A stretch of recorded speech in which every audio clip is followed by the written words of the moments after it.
Once upon a time, a very young angel was being shown round the splendour and glories of the universe by a senior and experienced angel. To tell the truth, the little angel was beginning to be tired and a little bored. He had been shown whirling galaxies and blazing suns, infinite distances in the deathly cold of interstellar space, and to his mind there seemed to be an awful lot of it all. Finally, he was shown the galaxy, of which our planetary system is but a small part. As the two of them drew near to the star which we call our sun, and to its circling planets, the senior angel pointed to a small and rather insignificant sphere turning very slowly on its axis.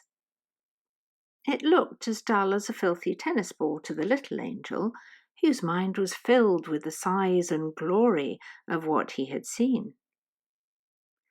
"I want you to watch that one particularly," said the senior angel, pointing with his finger.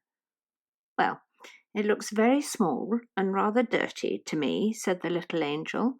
"What's special about that one?" "That," replied the senior solemnly, "is the visited planet." "Visited?" said the little one. "You don't mean visited by—" "Indeed I do. That ball, which I have no doubt looks to you small and insignificant, and not perhaps overly clean, has been visited by our young Prince of Glory." And at these words he bowed his head reverently. "But how?" queried the younger one.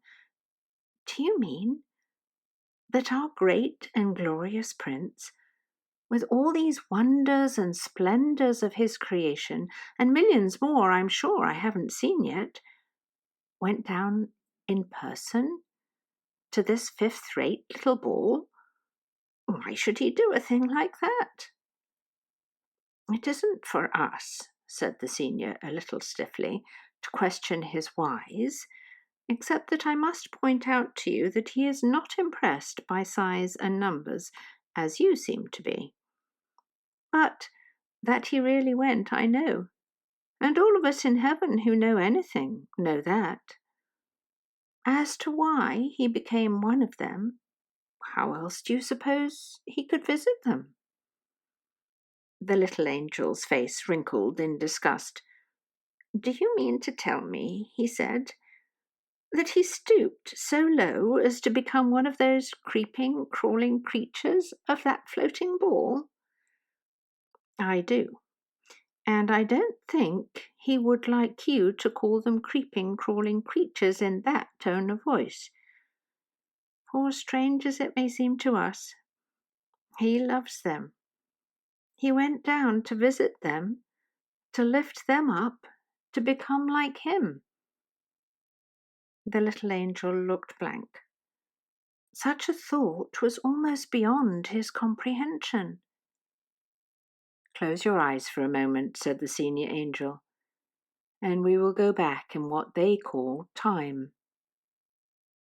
While the little angel's eyes were closed and the two of them moved nearer to the spinning ball, it stopped spinning, spun backwards quite fast for a while, and then slowly resumed its usual rotation. "Now look." And as the little angel did as he was told, there appeared here and there on the dull surface of the globe little flashes of light, some merely momentary and some persisting for quite a time. "Well, what am I seeing now?" queried the little angel. "You're watching this little world as it was some thousands of years ago," returned his companion. "Every flash and glow of light that you see is something of the Father's knowledge and wisdom breaking into the minds and hearts of people who live upon the earth. Not many people, you see, can hear his voice or understand what he says, even though he is speaking gently and quietly to them all the time. Why are they so blind and deaf and stupid? Asked the junior angel rather crossly. It is not for us to judge them. We who live in the splendor have no idea what it is like to live in the dark. We hear the music of the voice, like the sound of many waters every day of our lives. But to them, well, there is much darkness and much noise and much distraction upon the earth. Only a few who are quiet and humble and wise hear his voice. But watch, for in a moment you will see something truly wonderful. The earth went on turning and circling around the sun, and then, quite suddenly, in the upper half of the globe, there appeared a light. Tiny, but so bright in its intensity that both the angels hid their eyes. I think I can guess, said the little angel in a low voice. That was the visit, wasn't it? Yes, that was the visit. The light himself went down there and lived among them. But in a moment, you will be able to tell that even with your eyes closed, the light will go out. But why?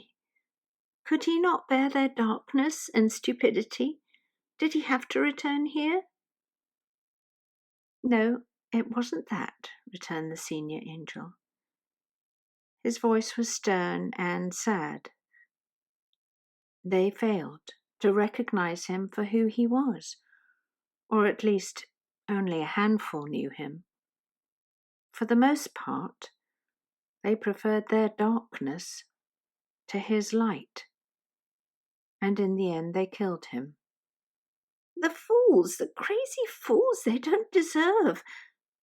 Neither you nor I, nor any other angel knows why they were so foolish and so wicked.